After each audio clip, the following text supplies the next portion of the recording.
Coca-Cola's history starts with John Pemberton. And who's that, you might ask? I don't fucking know. He's some fucking guy who just made it somehow. Okay, he made it intentionally, but anyways. He didn't advertise it. It was Frank Robinson who advertised the product. He created the logo and the name. So that's pretty cool.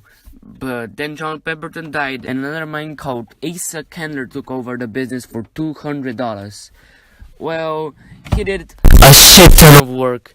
He advertised the product by putting the logo on everyday stuff, and that turned out pretty successful, and he popularized Coca-Cola.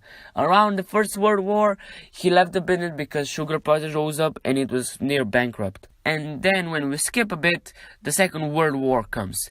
And what's that? Oh boy, they sure did something risky.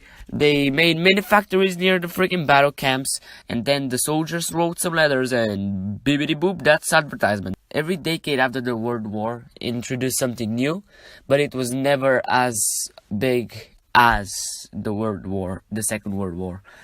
And okay, the 50s first, they made the first Coca-Cola TV ad. Nothing special because it wasn't Coca-Cola wasn't the only thing that was advertised on TV.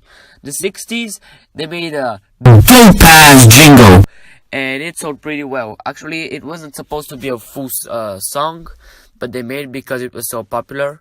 Okay, then the 70s, the 80s. Okay, the 80s, they were pretty cool.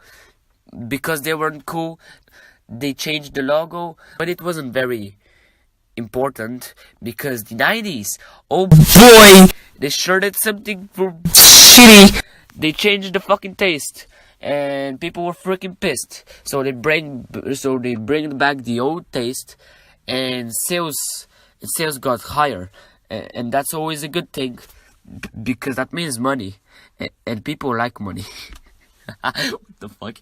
And nowadays, Coke changed taste again, but they didn't. But the old taste still stays. Coca Cola, Coca Cola, things go better with Coca Cola. Things go better with Coke. Life is much more fun when you're refreshed. And Coke refreshes you best. It's the refreshing.